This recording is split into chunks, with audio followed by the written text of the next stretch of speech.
Hello, everyone. Welcome to episode number 46 of Chatting with Anthony. In today's episode, I'm going to touch on the topic of success and how to achieve it. Is there a formula for it, or do we all just pave our own path? And I think it has a unique answer. I'm going to start by saying that success is defined on Google as the accomplishment of an aim or purpose. Now, in regards to using a formula for success, I'll start by saying yes, there is a formula to success in most cases. Copying and pasting works, but indeed has a limited shelf life. Especially in the modern age of social media, people have been enabled to always look for the next new thing. The good news is, new doesn't have to be brand new. It could just be repurposed. You take some parts of this, some parts of that, and you present it as something different. You could present it as new altogether. I mean, people might... Well, actually, no, you could call something new, because if you take like two foods that don't usually go together, you could definitely get away with calling it new. So there you go. You don't have to invent the wheel, but you can reinvent it.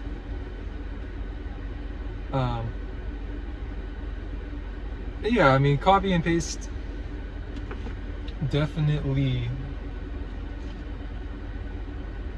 Excuse me. Copy and paste certainly has the potential to work. However, when you're just kind of redoing what's already been done, it's kind of the same. Like, you can only go to the well so many times before it runs out. So you have to be careful, as you likely will have a more limited shelf life. Then again, some things like the fidget spinners, for example, I'm sure those existed before they got really popular, but those things went out of style in like a year maybe.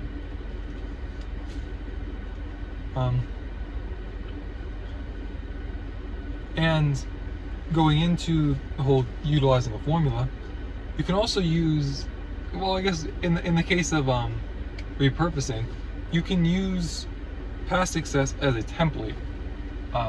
You could use it as a guide, essentially. Take lessons they learned. Also take like methods they used, and just utilize it to your advantage. Be smart about how you do it. Especially if your goal is to repurpose something, make sure you don't make it too similar, as if people feel like they've been deceived or lied to, they're likely to turn away from your product offering and have no desire to go back. So when it comes to using a template, I'll use the example of secular hip-hop. I don't condone listening to secular hip-hop. There's a lot of vile stuff that is said in that. However, I used to listen to it all the time, and I'm just going to use the example of influence and how that kind of works in terms of like a chain reaction. So you started with Lil Wayne, who influenced a lot of people. You could make the argument that Lil Wayne essentially influenced all of today's hip-hop. Not all of it, but like a good majority of it. But you look at somebody like Chief Keef, who definitely took a lot of influence from Lil Wayne, but made it his own style.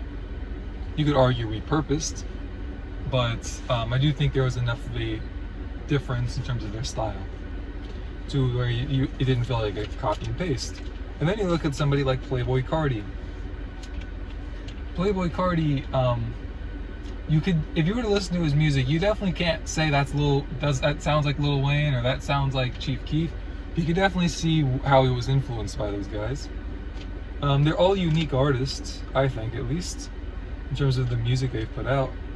But you could definitely see how they have influenced each other. I think we do this on a lot of different fronts in life, in terms of leadership or just in the workplace in general. Spiritually, like what you see in church is likely what you are to reciprocate, I've noticed. or just like the people that you hang around, like you're likely to become like them. I think it's kind of like that concept. But anyways, if you are going to try to pave your own path, we would call that trailblazing. And that comes in different sizes.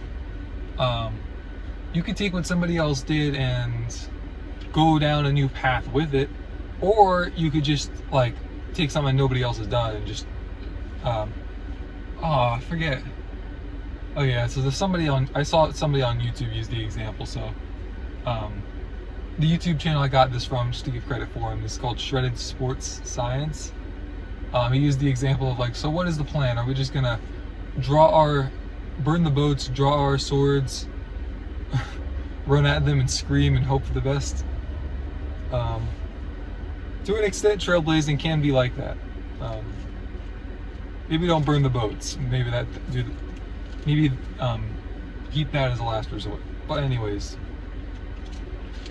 when it comes to trailblazing, I want you to remember a couple of things. For one, a speed bump is not a stop sign. And if you encounter a stop sign or a red light, it does not mean stop. If anything, you could argue it means that you are headed down the right path. Now that doesn't mean every obstacle is a sign that you're doing good. That's not what I'm trying to say. However, you have to understand that if you're trying to, like,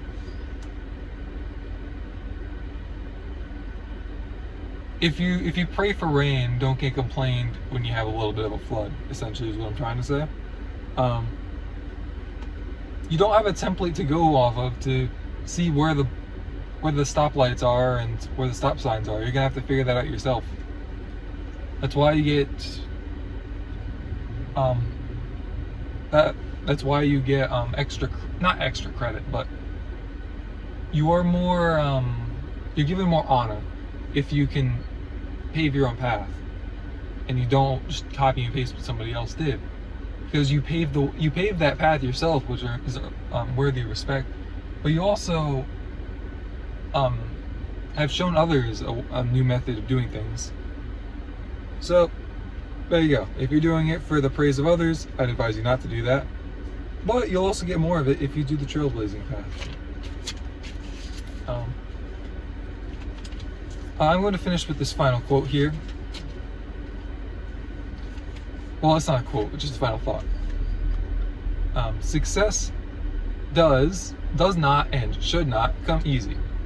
Not that there's anything wrong if it does come easy, per se. It's just that when I say it should not,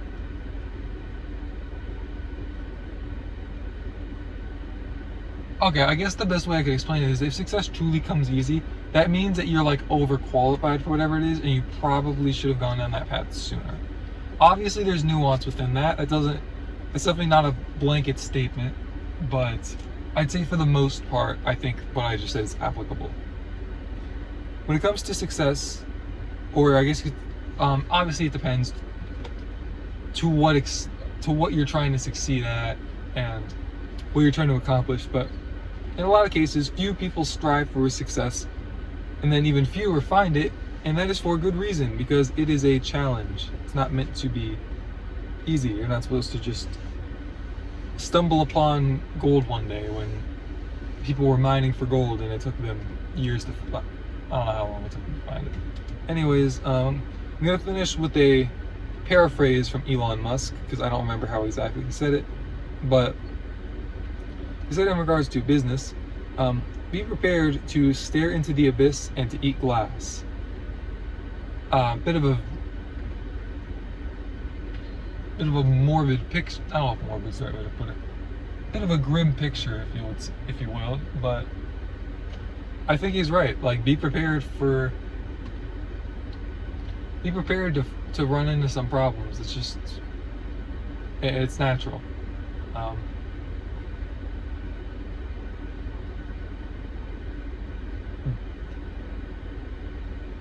Sorry, I saw something that took away my focus, but don't be afraid to fail. There you